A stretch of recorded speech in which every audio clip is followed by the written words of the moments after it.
Engjëlli i vdekjes, andjen keqardhje. Që nga dita kur njeriu lind, një e vërtet e ndjek në heshtje. Vdekja. As mbreti nuk i shpëton, as i varfri, as i forti. As ai që mendon se ka ende shumë kohë. Dhe kur të vijë ai moment, Allahu dërgon një melek madhështor, engjëllin e vdekjes. Allahu i madhëruar thotë në Kur'an: thuaj, engjëlli i vdekjes, i cili është caktuar për ju, do t'ju marrë shpirtrat, e pastaj do të ktheheni te Zoti juaj. Surja Es-Sejdë 11.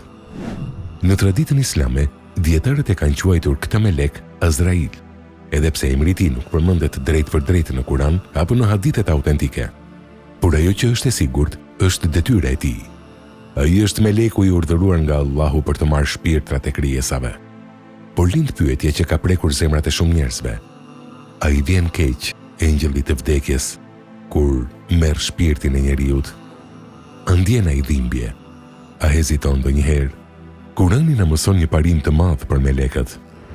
Ata nuk e kundërshtojnë Allahun për atë që ai i urdhëron dhe veprojnë gjithçka që urdhërohen. Surja Et-Tahrim 6. Melekët nuk mëkatojnë, nuk kundërshtojnë, nuk veprojnë nga emocionet njerëzore. Ata janë krijesa të bindura plotësisht ndaj Allahut. Prandaj, engjëlli i vdekjes nuk refuzon dhe nuk tërhiqet nga urdhri i Allahut, qoftë për mbret, profet apo njeri të zakonshëm. Nëse Allahu urdhëron që shpirti të merret në atë çast, ai urdhër zbatohet pa vonesë. Por kjo nuk do të thotë se melekët janë krijesa pa ndjenja apo pa mëshirë.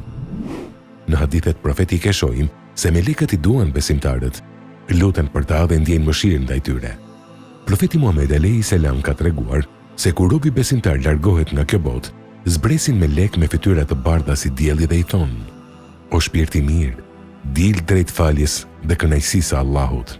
Dhe shpirti del lehtë, si pika e ujit që rrëshqet nga ena. Por për jo besimtarin dhe zullumqarin, momenti është i rëndë. Kurani përshkruan: sikur t'i shije engjëjt kur u marrin shpirtrat jo besimtarve, duke i goditur në fytyrat dhe shpinat e tyre. Surja El-Anfal 50. Pra mënyra e marrjes së shpirtit ndryshon sipas gjendjes së robit tek Allahu. Disa dietar kanë shpjeguar se engjëlli i vdekjes nuk vepron nga urrëtia personale apo emocionet njerëzore. Ashtu si dielli nuk zgjedh këtë ngrohtë, ashtu edhe meleku nuk zgjedh vetë se kujt ja marr shpirtin. Gjithçka ndodh me urdhrin e Allahut. Në një hadith prekës, profeti a.s. ka treguar se Allahu thotë: unë jam sipas mendimit që robi ka për mua.